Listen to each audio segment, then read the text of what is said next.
Hola, muy buenas tardes, bienvenidos a esta nueva sesión titulada Bases de la Medicina de Precisión en Oncología Pediátrica. A continuación voy a compartir pantalla.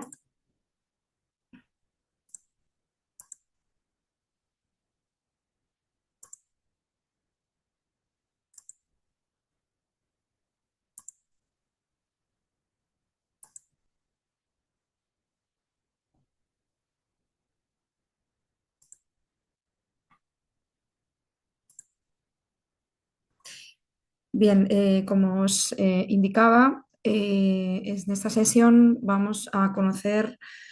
todo aquello en lo que se basa la medicina de precisión para una correcta aplicación, una aplicación más dirigida a, digamos, la gestión de la oncología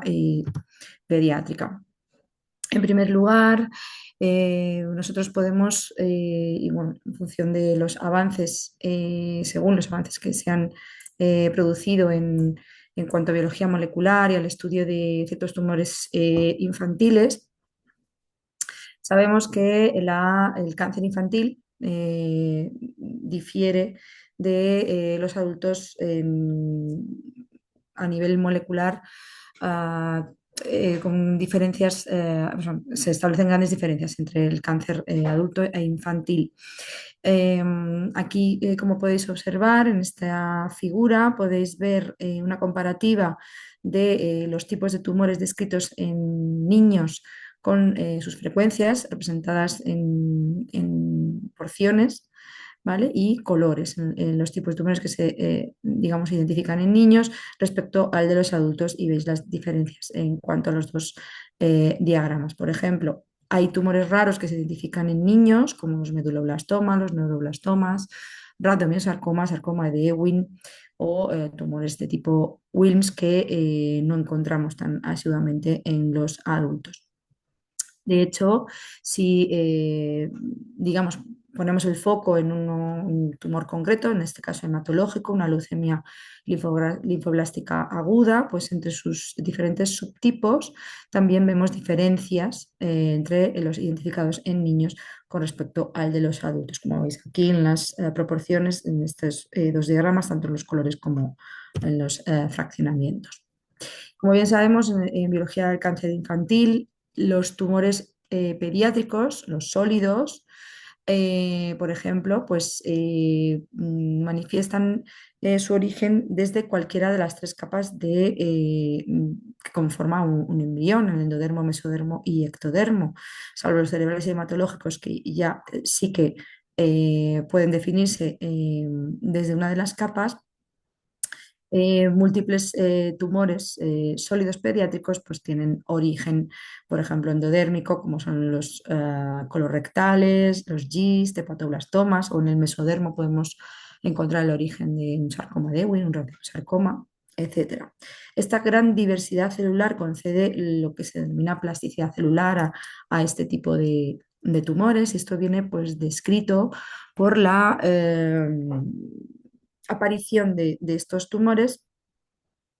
en células, poblaciones celulares con un grado de diferenciación primario, progenitores celulares que a su vez todavía pueden dar lugar a otros progenitores secundarios, y posteriormente cada uno de ellos pues dar a células perfectamente diferenciadas. Entonces, los tumores que surjan en cualquiera de estos tipos celulares y en su punto de diferenciación va a otorgar esa diversidad celular. Y, por ejemplo, pues, se han determinado ciertos tumores que son específicos de aquellos cuya célula de origen es un adipocito y que tiene lugar y da lugar, si ocurre una mutación en una vía determinada, a un rhabdomyosarcoma, como es el caso de alteraciones encontradas en el eje Head-Hodge, o aquellos tumores que surgen como rhabdomyosarcoma y que cuando se identifican ejes moleculares alterados en la vía del gen RAS, pues su origen está vinculado a una célula mioblástica. Por tanto, bueno, pues toda esa gran diversidad celular se va a identificar en los tumores pediátricos, a diferencia, por ejemplo, de los de adulto, que mayoritariamente tienen un origen eh, epitelial, ¿no? Son de tipo carcinoma. Pues toda esta diversidad encontrada en los pacientes pediátricos con cáncer necesita de un abordaje cada vez más dirigido, cada vez más preciso. Y eso es en lo que se basa la medicina de precisión que se pretende aplicar digamos, en la gestión clínica de estos pacientes. Este concepto engloba adaptar un tratamiento o una prevención de ciertas enfermedades considerando diferencias en cuanto a factores genéticos, el genotipo, el estilo de vida, la fisiología del individuo, los factores ambientales, incluso el estilo de vida que tenga, sirviendo como herramientas para efectuar esta medicina de precisión, que lo que nos va a conseguir es que podemos identificar diferentes marcadores que nos van a ofrecer un diagnóstico más preciso, un pronóstico determinado de sus pacientes. Esos biomarcadores también nos van a facilitar información acerca de la respuesta a un tratamiento o se van a identificar biomarcadores que pues bueno, pues nos van a determinar que ese paciente tiene una susceptibilidad a una enfermedad hereditaria, por ejemplo. Por tanto, la medicina de precisión está basada en la genética y en la genómica y que estos abordajes lo que pretenden es identificar estos biomarcadores con estudio de cierto grupo de genes, con sus efectos, con su relación con la herencia, en cuanto a la genética, y en cuanto a la genómica ya ampliado a el estudio de un genoma completo de un individuo, el estudio de todos esos genes de una persona, la interacción entre ellos y así con el medio ambiente o el estilo de vida que, que tiene esa persona, tal forma que la medicina de precisión basada en la genómica, en la genética, puede manejar enfermedades complejas, realmente complejas, como entre otras incluye el cáncer, y que están causadas por una combinación de factores genéticos, así como su vinculación con los ambientales, más que por genes únicos. El estudio, por tanto, de esta genómica nos va a ayudar a diseñar nuevas terapias, nuevos tratamientos y nuevos métodos de diagnóstico para caracterizar cada vez mejor y de manera sobre todo más precisa esas enfermedades complejas. ¿Y qué nos permite esa tecnología de la medicina de precisión que veremos a continuación? Pues identificar cambios genéticos, cambios en esos genes que se denominan variantes genéticas y que sean útiles en esta medicina para que sea más eficaz y extendida, basada en estos biomarcadores genéticos identificados. Por tanto, como digo, nos ayudarán a diseñar nuevas terapias, suponiendo para los pacientes menos efectos adversos y una mayor eficacia, porque fijaos aquí en este diagrama lo que se representa es cómo la medicina de precisión, cuando hacemos un diagnóstico de precisión de muestras de pacientes, eh, qué diferencias hay entre un tratamiento personalizado frente a un tratamiento único para todos ellos. Un tratamiento único en estos pacientes pues, va a estar sujeto a unos efectos secundarios adversos graves en una mayor frecuencia y la eficacia, digamos, no va a ser tan buena en todos ellos. No se va a beneficiar, no se van a beneficiar del mismo modo todos los pacientes. Sin embargo, un tratamiento personalizado y dirigido está basado en una medicina de precisión, en una identificación genética de las particularidades genéticas de cada individuo, pues nosotros podemos reducir esos efectos adversos e incrementar esa eficacia en los tratamientos, como se ve aquí en los ojos, porque vamos a dirigir una terapia concreta a cada grupo de individuos con unas características propias. La tecnología que se ha ido desarrollando en los últimos años, denominadas ómicas, que digamos constituyen y engloban a esta medicina de precisión, pues por ejemplo se listan aquí en esta tabla. Nosotros en esta exposición nosotros nos vamos a centrar sobre todo en las ómicas que tienen que ver con el análisis de las moléculas de ADN o ARN, que por secuenciación masiva de nueva generación, NGS en inglés, NGS, podemos adaptar una tecnología genómica y transcriptómica a los pacientes en su beneficio. Luego hay otras moléculas biológicas como las proteínas, los metabolitos o los carbohidratos que también tienen ómicas respectivas de estudio, los lípidos, pero nuestro ADN, aparte de secuenciar, digamos, y ahora lo veremos, leer, digamos, la secuencia de nucleótidos de esa hebra de ADN, tanto el ADN como el ARN, perdón, pues también nos va a permitir, mediante cierta metodología, aparte de la genómica y transcriptómica, estudiar la epigenómica. Por ejemplo, las marcas, ciertas marcas que ocurren en nuestro ADN, que no cambia esa secuencia de nucleótidos, pero sí altera de algún modo la expresión de ciertas regiones génicas. Por lo tanto, esta información genética que se engloba en cada núcleo de nuestras células y que se encuentra perfectamente compactada en esas estructuras que ya conocemos como, y almacenadas, ¿no? Como son los 23 pares de cromosomas en el humano, pues nos va a ayudar a tomar decisiones clínicas en base a su comprensión. Si nosotros vamos desenhebrando esta compactación en el núcleo de nuestras cromosomas, en esta molécula, veremos de ADN, vemos la estructura, cómo se va a superenrollando y compactando este ADN, que está superenrollado en una serie de proteínas, como son las histonas, constituyen una unidad también biológica, como es el nucleosoma. Si seguimos desenredando a grandes rasgos nuestro ADN, pues conseguiremos ver esta doble hélice que está, digamos, unida por enlaces químicos específicos donde podemos identificar pues, las unidades funcionales de la herencia genética, como son los genes, y dentro de cada gen, como pares de bases de nucleótidos de estas moléculas químicas eh, se colocan en secuencia específica de cada individuo. Esta secuencia de guaninas, de citosinas, de adeninas y timinas constituirán la lectura por secuenciación del ADN de cada individuo. El procesamiento de la información genética, así a grandes rasgos, para dar lugar a la formación de proteínas, consiste en una lectura de este ADN por la maquinaria celular, se transcribe a una molécula intermedia de ARN, perdón, y este ARN se traduce en estas proteínas que son las moléculas biológicas que van a efectuar la función de esa célula, de ese tejido, de ese órgano. Cuando nos adentramos en un gen, vamos a distinguir regiones codificantes y no codificantes, intrones y exones. Los intrones serán las regiones no codificantes en proteínas y los exones serán las regiones codificantes en proteínas. Nosotros podemos leer dentro de una secuencia de ADN solamente los exones o ambas regiones. Eso aumenta la complejidad en cuanto al análisis de datos a posteriori. Y esta lectura, eh, que la maquinaria celular también realiza de forma natural para constituir las proteínas, lo que hace es leer esa secuencia de ADN, transcribirla a una molécula intermedia y por un mecanismo de corte y empalme llamado splicing, genera un ARN maduro, molécula intermedia de lectura, mensajero, que para traducirse ya en aminoácidos que constituirán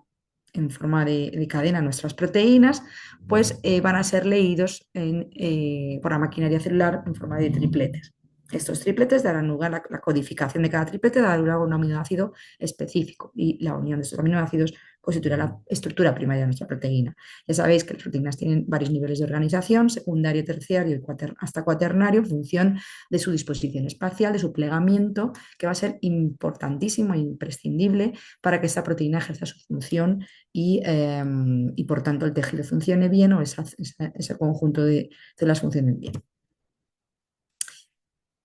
Cuando nosotros realizamos la lectura de este ADN, que ahora veremos con qué tipo de tecnología, nosotros vamos a encontrar cambios en esa secuencia. Fundamentalmente con la secuenciación lo que pretendemos es localizar estos cambios, que se denominan variantes genéticas, ¿vale? Variantes que hay en cada gen que estemos estudiando. Podemos encontrar que hay delecciones, o sea, que se ha perdido una base que tenía que estar emparejada con otra, una inserción, es decir, que se ha añadido una nueva base, o una sustitución de una base por otra, no deberían de estar ahí. Estas variantes genéticas se pueden clasificar como génicas pertenecientes a un mismo gen, a un único gen, y pueden ser de tipo somática o hereditaria.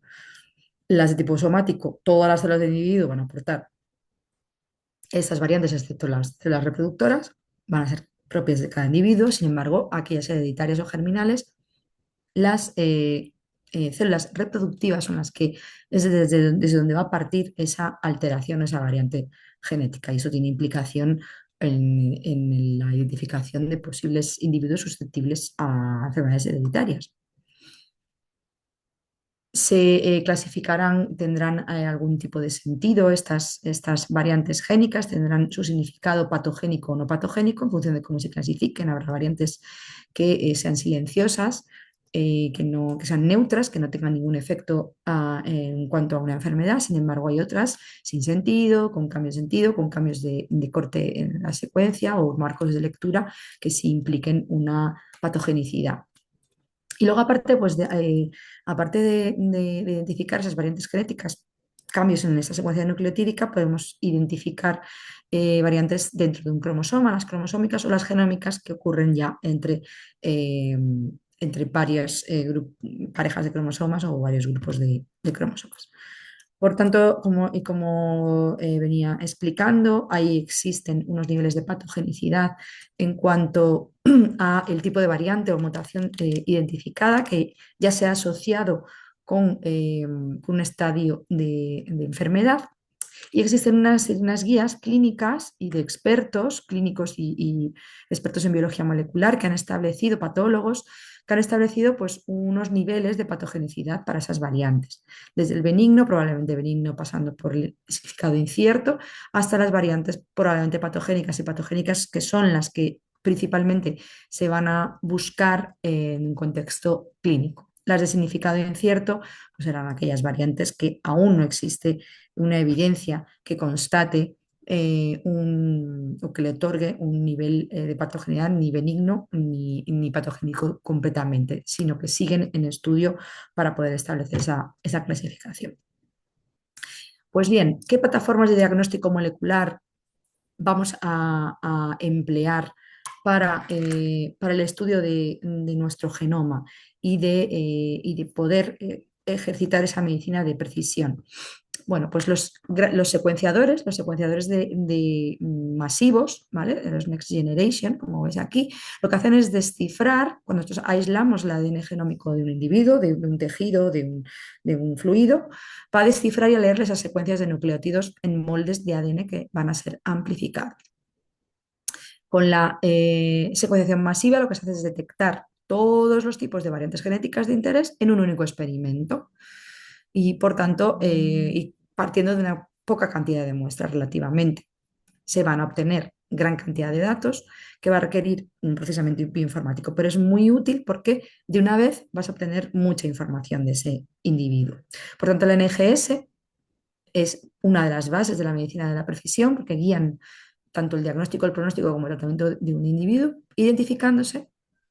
por secuenciación masiva grandes secciones pues, de nuestro ADN. Ya puede ser el genoma completo, el genoma, ya puede ser a nivel de exoma, es decir, aquellos exones solamente de la molécula de ADN, aquellos que se codifican en proteínas, o establecer grupos de genes, paquetes de genes a analizar concretos, un gen únicamente por persona. Puedes seguir la estrategia que mejor convenga en cada caso. Y se van a encontrar esas variantes genéticas para comprender esa enfermedad y poder tratar a ese paciente. El procesamiento de la molécula de ADN para llevar a cabo esa secuenciación masiva, pues a grandes rasgos consiste en aislar ese ADN de ese tejido, preparar una librería que se denomina genómica, es decir, fragmentar en fragmentos de la misma longitud el ADN y unirle una serie de adaptadores por ligación que nos van a permitir pues, realizar los análisis masivos, tanto identificar las muestras, porque se pueden analizar varias muestras a la vez, como amplificarlas muchísimo y identificar con esos adaptadores y unir otra serie de herramientas para que inicie su amplificación. Después, los grandes secuenciadores van a hacer la lectura y posteriormente pues, se van a obtener los datos para su análisis bioinformático. ¿Qué estrategias de secuenciación en el ADN podemos adoptar? Bueno, pues como bien hemos ido citando, podemos secuenciar todo el genoma de un individuo. ¿vale? El genoma completo, incluyendo el ADN cromosómico, el mitocondrial. Podemos secuenciar solamente la porción codificante, el exoma, por Wes, eh, o bien elaborar paneles de genes, grupos de genes, ya no es todo el genoma ni todo el exoma, y secuenciar un grupo determinado de genes de interés en función de la enfermedad que estamos estudiando. En este caso, en cáncer pediátrico, pues existe un amplia, digamos, abanico de, a disposición de, de los grupos para tanto comprar de forma comercial paneles ya diseñados o diseñar tu propio panel. Con la secuenciación del genoma, nosotros vamos a eh, analizar grandes cantidades de información, reordenamientos complejos, variaciones también estructurales, vamos a determinar la eliminación de grandes regiones, codificantes, genes que estén interrumpidos, interferencias, formación de fusiones. Con un exoma y un panel de genes, pues nosotros vamos a ir a concretar un poco, a encontrar variantes un poquito más pequeñas, digamos, de tamaño, inserciones, deleciones, translocaciones, variantes de baja frecuencia. Vamos a poder afinar en aquellas lecturas eh, que requieran em, una mayor cantidad de lecturas en esas regiones, una mayor cobertura y profundidad, y vamos a encontrar pues, cambios en el número de copias o variantes de nucleótidos simples, como son los SNPs. Después también, aparte de secuencia del ADN por varias estrategias, nosotros podemos también elegir secuenciar el transcriptoma, es decir, el ARN transcrito que finalmente se traducirá en proteínas. Y con esto lo que podemos determinar pues, son aquellos genes que se han establecido en fusión, aquellas modificaciones en splicing alternativo, SNPs simultáneamente o expresión génica, cambios en la expresión génica por lo general, que es por lo que es de lo que sirve este tipo de secuenciación, para identificar fusiones genéticas y cambios en esa expresión génica originados por esas fusiones. Otra estrategia de diagnóstico molecular, en este caso dirigida en lugar de una secuenciación de las moléculas de nucleótidos que componen nuestro ADN, vamos a estudiar lo que se denomina la epigenética, es decir, aquellos cambios que no producen una alteración en la secuencia de nucleótidos de nuestro ADN, sino cambios químicos que ocurren en nuestra molécula, que son EPIs, que son externos, pero que sí que van a afectar a los niveles de expresión de esas regiones genéticas. Entonces, los perfiles de metilación es una de las herramientas dentro de la epigenética eh, principalmente empleadas. Se estudian sobre todo aquellos nucleótidos como las citosinas y las guaninas que se conforman en forma de islas y donde se encuentran alteraciones químicas por metilación, es decir, por añadir un grupo metilo unido a estas citosinas y guaninas, o regiones promotoras que también son las que predominantemente acumulan estos cambios de metilación. Entonces nosotros vamos a encontrar cambios de metilación en ciertas proteínas, por ejemplo, o acetilaciones de esas histonas donde se superenrolla la molécula de ADN, que nos van a dar lugar a cambios epigenéticos o por reguladores como los MIRNAs, los microRNAs, que también nos van a proporcionar otro nivel de epigenética. Pero dentro de la metilación, como digo, pues es una de las herramientas. Ese perfil, la descripción de ese perfil de metilación es una de las herramientas mayormente empleadas en tanto cuanto a describir un perfil epigenético de una muestra. ¿Qué determina que un genoma esté en una región o en un promotor o en un gen más o menos metilado? Pues que esa región que esté más marcada por esos grupos metilo va a estar más reprimida, no va a adoptar un cambio conformacional que va a bloquear, digamos, la expresión génica de esa región del genoma. Sin embargo, las regiones que estén hipometiladas, que se dice, pues son más accesibles a la máquina del celular y son regiones que se van a expresar con mayor facilidad. Las regiones, vamos a determinar regiones de mayor expresión génica. Con la transcriptómica, esa secuenciación del ARN, nosotros podemos afinar más y además de obtener una secuenciación masiva de un ARN completo en bulk, o sea, sin especificar la procedencia celular, por ejemplo, de esos cambios en expresión génica, podemos emplear una tecnología actualmente a nivel de célula única que nos permite elaborar mapas de expresión génica junto con pues, la distinción de una serie de poblaciones celulares. De tal manera que podemos secuenciar a nivel de célula única nuestra muestra de tejido o del paciente. Y además a esta tecnología, además le podemos añadir esa epigenómica. Podemos intervenir en los cambios en la conformación de esa cromatina con ensayos de single cell RNA-seq para la secuenciación masiva de la RNA a nivel de célula única con la tecnología ATAC-seq que lo que nos va a identificar son cambios en la conformación de la cromatina. Por tanto, vamos a dar un nivel superior de conocimiento a la singularidad, a la heterogeneidad tumoral y a la composición de los distintos compartimentos celulares que participan en la actividad de ese tumor. Otra plataforma empleada por su elevada sensibilidad y además es muy efectiva junto a análisis de NGS, de secuenciación masiva, es la utilización de la PCR digital, que lo que hace es cuantificar, identificar y cuantificar de forma absoluta una variante genética que haya sido determinada en un individuo por secuenciación masiva, imaginaros, y desde una muestra muy pequeña o desde una muestra donde esté representada la representación de una variante que queremos encontrar, rastrear en los fluidos biológicos de ese individuo esté en una proporción muy pequeña. Por tanto, la PCR digital será una plataforma de diagnóstico molecular muy útil para identificar, por ejemplo, individuos que estén que contengan una enfermedad mínima residual o individuos en los que nos podamos anticipar a una recaída, individuos donde analizando sobre todo sus fluidos biológicos nosotros podamos eh, eh, identificar que hay una progresión de la enfermedad, de la respuesta a un tratamiento, tiene muchísimas utilidades se dirige la detección y la cuantificación hacia una variante genética concreta.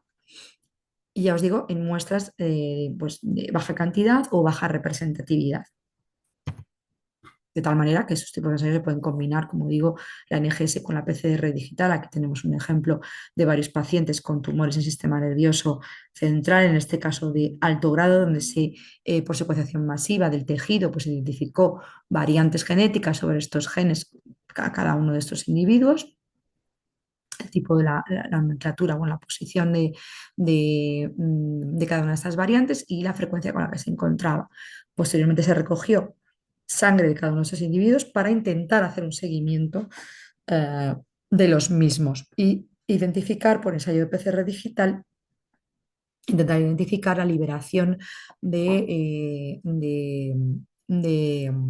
esos fragmentos de genoma procedentes del tumor y que se sabe que se vuelcan a los fluidos biológicos, al igual que fisiológicamente otros tejidos sanos, intentar hacer una monitorización de la enfermedad. Por tanto, con todas estas plataformas, nosotros hemos conseguido determinar cómo los pacientes oncológicos pediátricos pues, se ha descrito como, en comparación con los adultos, pues son pacientes donde la diversidad tumoral es muy superior a la del adulto, como hemos explicado en el principio, pero además son tumores con una muy baja carga mutacional. Hay pocos genes alterados, con mutaciones significativas recurrentes, pero no tienen, no tienen un mayor número de genes o con muchas mutaciones en los mismos, a diferencia de los adultos, como veis aquí en este gráfico, que es más elevada, donde sí encontramos pacientes con tejidos hipermutados o ultramutados, que contienen una gran cantidad de carga, una gran carga mutacional. Los avances de última generación de secuenciación masiva en oncología pediátrica está siendo una revolución, ya que podemos descifrar aquel panorama genético de los diferentes tipos de tumores pediátricos, tanto los hematológicos como los sólidos, a través de, por ejemplo, secuenciación del genoma completo y además también pues identificándolos o emparejándolos con muestras germinales. De tal manera que, por ejemplo, en este estudio, como veis aquí, comparando las leucemias, los tumores sólidos y en concreto los tumores cerebrales, la mayoría de los tumores sólidos, por ejemplo, pues, en algunos tumores sólidos, o en su gran mayoría, ¿no? Pues se determinan que son tumores que característicamente acumulan una gran cantidad de variaciones estructurales, grandes variantes estructurales, grandes fragmentos de ADN afectados. Podemos determinar o hemos determinado por cada tipo tumoral, como el neuroblastoma, el radiomesortoma, pues que tiene un panel de genes diferentes para cada tipo tumoral y cada uno de estos genes con frecuencias diferentes de pues alteraciones genéticas muy diversas, sustituciones, amplificaciones, delecciones, reordenamientos, que por cada tipo tumoral va a formar una huella específica de cada uno de ellos. Se ha podido determinar con estos análisis de secuenciación y estos perfiles de metilación o análisis empleando este tipo de tecnología de última generación, como en torno al 10% de los niños que portan con cáncer portan variantes patogénicas que están ligadas a un síndrome de predisposición al cáncer y cómo algunos genes son predominantemente importantes estudiarlos, como TP53 en el estudio de enfermedades hereditarias, ¿no? Las variantes estructurales que están representadas en los síndromes de predisposición al cáncer, normalmente, pues como muestra en este estudio, pues están vinculados a genes, o alteran genes implicados en la reparación de errores que ocasionan en la síntesis del ADN, moléculas como, eh, implicadas en la transcripción, ¿no? Molecular. Y aquí de nuevo aparece CP53, como veis aquí, y otros genes pues, implicados en distintos procesos, ¿no? Ejes de supervivencia de las células o los cambios epigenéticos son, digamos, procesos celulares ligados a estos síndromes de predisposición al cáncer. ¿Para qué nos sirve conocer al tanto detalle todas estas características biológicas de cada paciente? Bueno, pues para dirigir, encontrar dianas terapéuticas. En torno a un 50% o más digamos, de los pacientes se les puede dirigir una diana terapéutica y aquí veis pues, bueno, una representación de los tipos de alteraciones, mutaciones, estructural variants en verde, en morado, variantes estructurales o cambios en el número de copias son la mayoría de las alteraciones que podemos estudiar y las vías de señalización celular que mayoritariamente se encuentran afectadas en la célula. Maquinasas, vías de supervivencia, transcripción, control de ciclo, otra vía de supervivencia P3 kinasa mTOR, genes de ADN de reparación, regulación de TP53 o mantenimiento telomérico son algunos ejemplos. Y para citar fármacos como utilizados como terapias dirigidas en forma de inhibidores de aquellos receptores que activan todas estas vías de señalización de proliferación, crecimiento, ciclo celular y supervivencia de las células, pues aquí citamos algunos ejemplos. Ejes de RAS, RAF, MEK y MAP quinasas o P3 quinasa AKT, mTOR, donde nosotros podemos interferir con inhibidores, como veis aquí en rojo, en distintos niveles de estas vías. Se han diseñado inhibidores para, bueno, pues, para cada nivel en función de las mutaciones que vayamos encontrando en el individuo. Por ejemplo, inhibidores de mTOR a este nivel o de P3 kinasa a un nivel superior o también anticuerpos monoclonales inhibidores de los receptores, factores de crecimiento o otro tipo de inhibidores de receptores tirosina quinasa contra los receptores de ALECA, FGF o NTRK, que pues para cada tipo de tumor, pues por ejemplo, en niveles de ALK se recomiendan neuroblastomas, en sarcomas y en tumores de gliomas de alto grado, inhibidores de receptor FGF, F, o fibrosarcomas, sarcomas, también melanomas o gliomas de alto grado, como entra aquí, hay algunos ejemplos. Todo este conocimiento va siendo descrito, va siendo, eh, digamos, reclutado para elaborar clasificaciones cada vez más precisas de las lesiones tumorales que nos encontramos en nuestros pacientes. Por ejemplo, en función del tipo de tumor, como los tumores cerebrales, que constituyen un 20 o 25% de las lesiones encontradas en los pacientes pediátricos, podemos identificar, según el perfil molecular, unos subtipos de tumor cerebral, gliomas bajo grado, de alto grado, dentro de los alto grado unos específicos, ependimomas, tumores embrionarios, y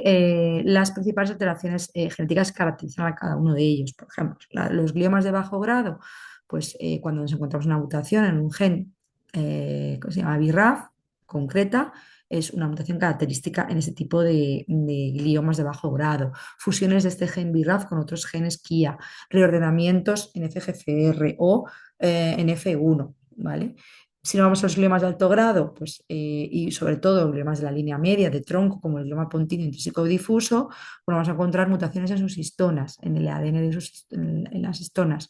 el ADN que codificaba las histonas, como la histona H3, la familia H3.3, H3F3A y la H3.1. También mutaciones en genes MYC están involucrados con la regulación de la expresión génica, también reordenamientos en ENTRAC, etcétera, y que todo esto da lugar a identificar y a categorizar en distintas entidades a estos tumores de alto grado. Es muy útil para un diagnóstico y para conducir a estos pacientes hacia cierto tipo de terapias, ensayos clínicos que puedan estar a su disposición. Los ependimomas con fusiones en YAP, delecciones en CDKN2A, en los meduloblastomas pues, nos podemos encontrar con alteraciones en el SMARC4, en la betacatenina, amplificaciones en los CDK6, otros tumores embrionarios también con el SMARC y otros reordenamientos que también pues, nos clasifican en grupos, por ejemplo, los meduloblastomas con WIND, la vía de WIND, Sonic Head Hodge y grupo 3-4 y otro tipo de tumores. Los sarcomas, bueno, pues toda la batería de sarcomas que están representados, o sea, son frecuentemente entre un 10 y un 15% de los pacientes, según el estudio, osteosarcomas, Ewing con las fusiones del gen EWSR1, rapidomyosarcomas con Paxfoxo, tipo BCOR, los sarcomas sinoviales con el SSX, ¿vale? Y otro tipo de tumores sarcomas caracterizados por una serie de fusiones y de reordenamientos que nos pueden, en algunos casos, de momento, se están definiendo las entidades moleculares para cada uno de estos tipos de tumor tipo sarcoma. Los neuroblastomas, pues también podemos definir al encontrar alteraciones en los genes ALK, MYC, y en MYC, en las recaídas, MDM2, TP53, el retinoblastoma, los tumores de Wilms con VT1 y así sucesivamente. De tal manera que, bueno, pues algunos ejemplos donde se puede aplicar la medicina de precisión, pues los tenéis aquí citados en esta tabla a modo de resumen. Por ejemplo, en enfermedades mendelianas, bueno, hereditarias, ¿vale? Digamos que ante una alteración en alguno de estos genes que veis aquí, por ejemplo, en fibrosis quística, FFTR, pues podemos dirigir terapias específicas o la combinación de esas terapias. Si nos vamos a la oncología, pues como veis en los tumores, por ejemplo, del estroma gastrointestinales, pues el gen KIT que se encuentra alterado, pues hay inhibidores dirigidos a esta vía, como el imatinib. O en farmacogenómica, pues bueno, pues va a determinar la sensibilidad a distintos tratamientos, ¿vale? sensibilidad a, por ejemplo, a este gen, TFMT, si hay una alteración, tiene sensibilidad a la tiopurina y entonces se reduce la dosis de este fármaco y se busca una alternativa. Por tanto, digamos que toda esta descripción cada vez más molecular a nivel genético y a nivel molecular de las muestras de los pacientes que estén padeciendo una enfermedad cancerosa va a ser beneficioso, por tanto, para identificar en el diagnóstico correctamente el grupo al que pertenece ese tipo de tumor. Algunos biomarcadores que encontremos va a ayudar a establecer un pronóstico de ese paciente, si va a tener una supervivencia más prolongada o no, y aplicándole un tipo de tratamiento si con ese perfil molecular, genético, nosotros podemos asegurar que ese tratamiento sea efectivo o podemos evitar ciertos tratamientos que pues bueno, pues puedan ser perjudiciales para estos pacientes. Bueno, por tanto, hasta aquí la sesión de bases de la medicina de precisión. Espero que os sea de utilidad y muchas gracias.